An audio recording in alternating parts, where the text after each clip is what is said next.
বিসমিল্লাহির রহমানির রহিম। প্রিয় দেশবাসী, আসসালামু আলাইকুম। শুরুতেই মহান আল্লাহর দরবারে শুকরিয়া আদায় করছি। হাজারো শহীদের প্রাণের বিনিময়ে আমরা দেশ এবং জনগণের স্বাধীনতা, সার্বভৌমত্ব রক্ষা করতে পেরেছি।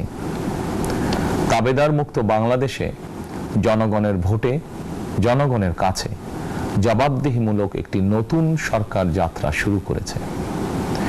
দেশে গণতন্ত্র এবং মানুষের অধিকার পুনঃপ্রতিষ্ঠার এই যাত্রা লগ্নে আমি দেশবাসীকে শুভেচ্ছা এবং আন্তরিক অভিনন্দন জানাই। স্বাধীনতা প্রিয়, গণতান্ত্রিক আমি প্রিয়। জনগণের কারণেই দেশে আবার মানুষের অধিকার, সম্মান এবং মর্যাদার পুনঃপ্রতিষ্ঠার সুযোগ সৃষ্টি হয়েছে।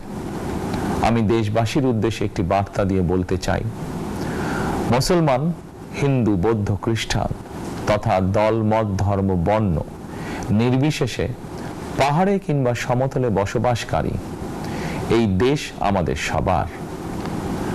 প্রতিটি নাগরিকের জন্যই এই দেশকে আমরা একটি নিরাপদ ভূমিতে পরিণত করতে চাই।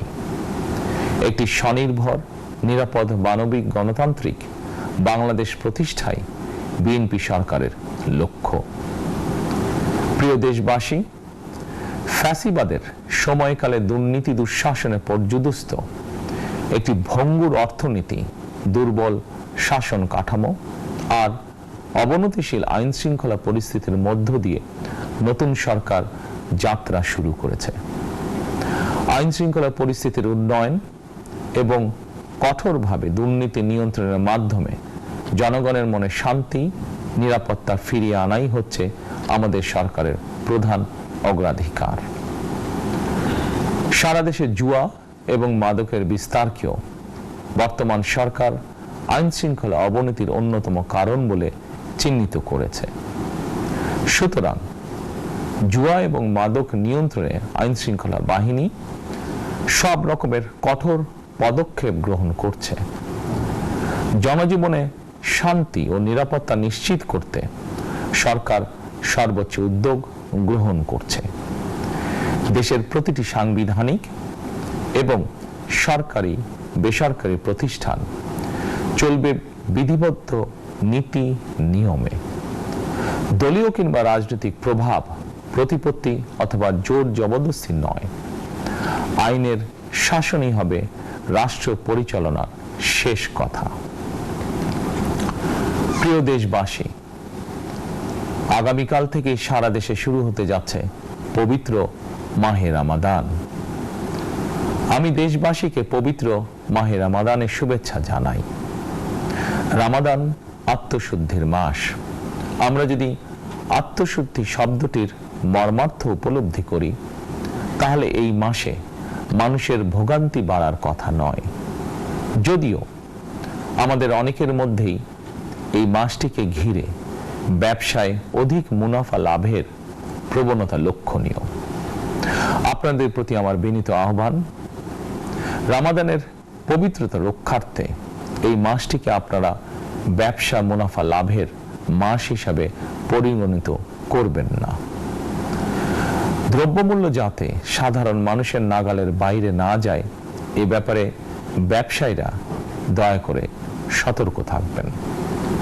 হাজারো প্রাণের বিনিময়ে একটি মাফিয়া সিন্ডিকেটের পতন ঘটিয়ে রাষ্ট্র এবং সরকারের জনগণের অধিকার প্রতিষ্ঠার অঙ্গীকার নিয়েই আমরা রাষ্ট্র পরিচালনার দায়িত্ব গ্রহণ করেছি।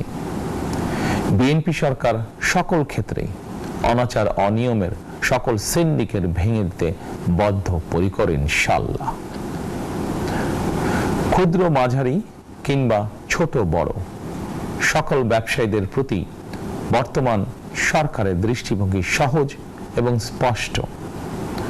বর্তমান সরকার ব্যবসায়ী এবং ক্রেতা সাধারণ উভয় স্বার্থ রক্ষা করে প্রয়োজনীয় পদক্ষেপ গ্রহণ করতে চায়। সুতরাং সরকারের পক্ষ থেকে কি ধরনের উদ্যোগ গ্রহণ করলে বাজার পরিস্থিতি নিয়ন্ত্রণে থাকবে কিংবা ক্রেতা বিক্রেতা উভয়েরই স্বার্থ রক্ষা হবে, এ ব্যাপারে আপনাদের যে কোনো ধরনের পরামর্শ কিংবা অভিযোগ শুনতে সরকার প্রস্তুত। ক্রেতা বিক্রেতা গ্রহীতা এই সরকার সকলেরই সরকার। এই সরকার আপনাদেরই সরকার। আপনারাই ভোটের মাধ্যমে এই সরকারকে রাষ্ট্র পরিচালনার দায়িত্ব দিয়েছেন। আপনারাই এই সরকারের শক্তি। প্রিয় দেশবাসী, পবিত্র রমাদান মাসে রোজাদারগণ বিশেষ করে ইফতার, তারাবি, সেহরি এই সময়গুলোতে নিরবিচ্ছিন্নভাবে গ্যাস, পানি ও বিদ্যুৎ সরবরাহ পেতে চান। এই বিষয়টি নিশ্চিত করতে এরই মধ্যে আমি সংশ্লিষ্ট কর্তৃপক্ষকে নির্দেশনা দিয়েছি। অপচয় রোধ করে কৃচ্ছতা সাধন প্রতিটি মুসলমানের ঈমানি দায়িত্ব। অফিস আদালতে বিনা প্রয়োজনে কিংবা প্রয়োজনের অতিরিক্ত গ্যাস, বিদ্যুৎ, পানি খরচের ব্যাপারে সচেতনতা অবলম্বন করাও ইবাদতেরই অংশ বলেই আমি মনে করি। দেশের সকল সরকারি বেসরকারি কর্মকর্তা কর্মচারী এবং জনসাধারণের প্রতি কৃচ্ছতা সাধনের আহ্বান জানানোর আগে আমি সরকারের মন্ত্রী এবং বিএনপি সংসদ সদস্যদেরকে দিয়েই একটি দৃষ্টান্ত স্থাপন করতে চেয়েছি। বিএনপি সংসদীয় দলের প্রথম সভাতেই আমরা সিদ্ধান্ত নিয়েছি বিএনপি থেকে নির্বাচিত কোনো সংসদ সদস্য সরকারি সুবিধা নিয়ে ট্যাক্স ফ্রি গাড়ি আমদানি করবেন না এবং প্লট সুবিধাও নেবেন না। আমি আপনাদের সামনে বলেছিলাম রাষ্ট্র পরিচালনার সুযোগ পেলে বিএনপি সরকার মহানবীর ন্যায়পরায়ণতার আদর্শ অনুসরণ করবে। আমি মনে করি বিএনপির সংসদীয় দলের এই সিদ্ধান্ত ন্যায়পরায়ণতার আদর্শেরই একটি অন্যতম প্রতিফলন। প্রিয় দেশবাসী, বিভাগীয় শহরগুলিতে বিশেষ করে রাজধানী ঢাকায় যানজট অত্যন্ত নিয়ন্ত্রণহীন। হাটে মাঠে ঘাটে, অফিস আদালতে জনগণের ভোগান্তির শেষ নেই। জনজীবনের নানা ক্ষেত্রে জনদুর্ভোগ লাঘব করা না গেলে জনমনে স্বস্তিও ফিরবে না। রাজধানীতে জনসংখ্যার চাপ কমাতে বিকল্প ব্যবস্থা গ্রহণ করা জরুরি হয়ে পড়েছে।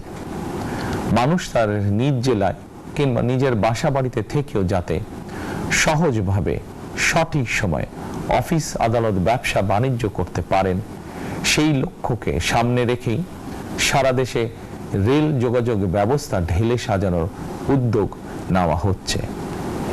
এই পরিকল্পনার অংশ হিসাবে প্রথমেই রেল, নৌ, সড়ক এবং সেতু মন্ত্রণালয়ের কার্যক্রম পুনর্বিন্যাস ও সমন্বয় করা হচ্ছে। আমরা মনে করি সারা দেশে রেল যোগাযোগ ব্যবস্থার সহজ, সুলভ এবং নিরাপদ করা গেলে একদিকে যেমন জনগণের শহর কেন্দ্রিক বা নগর কেন্দ্রিক নির্ভরতা কমবে, অপরদিকে পরিবেশেরও উন্নতি হবে। প্রিয় দেশবাসী, আমাদের চারপাশে সমস্যার শেষ নেই, তবে সমস্যার পাশাপাশি সম্ভাবনাও কিন্তু কম নয়। আমাদের বৃহৎ জনগোষ্ঠীকে যদি আমরা দক্ষ জনশক্তিতে রূপান্তরিত করতে পারি, তাহলে এই জনসংখ্যাই হবে আমাদের জনসম্পদ।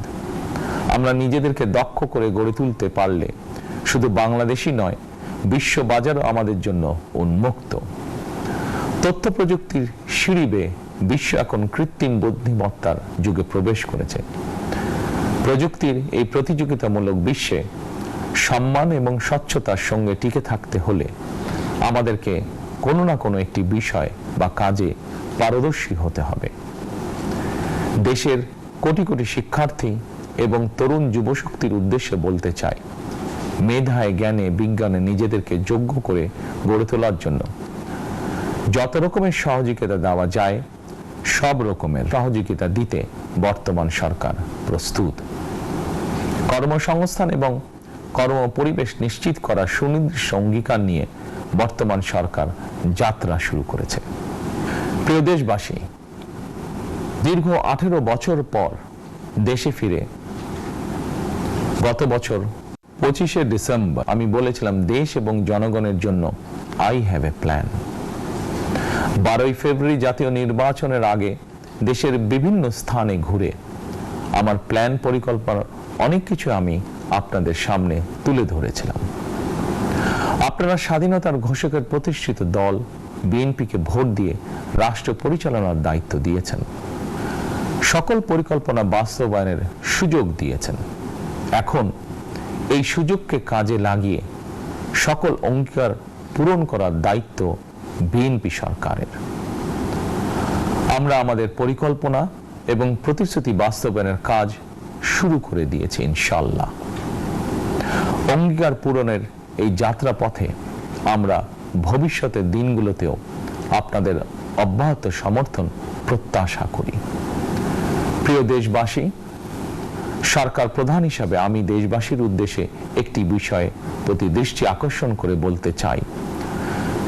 নবগঠিত সরকার গঠনের সুযোগ দিতে যারা বিএনপিকে ভোট দিয়েছেন কিংবা দেননি অথবা কাউকেই ভোট দেননি, এই সরকারের প্রতি আপনাদের সবার সমান অধিকার। বিএনপি সরকার বিশ্বাস করে দল মত ধর্ম দর্শন যার যার, রাষ্ট্র সবার। এই দেশে এই রাষ্ট্রে একজন বাংলাদেশী হিসাবে আপনার আমার আমাদের প্রতিটি বাংলাদেশী নাগরিকের অধিকার সমান। প্রিয় দেশবাসী, আল্লাহ আমাদের সবাইকে নিরাপদ এবং সুস্থ রাখুন। আল্লাহ আমাদের সকলকে ইতিবাচক পরিকল্পনাগুলো বাস্তবায়নের তৌফিক দিন। পবিত্র রমাদান মাস শুরুর শুভ লগ্নে আল্লাহর দরবারে এই নিবেদন রেখে আমার বক্তব্য শেষ করছি। আল্লাহ হাফেজ। বাংলাদেশ জিন্দাবাদ।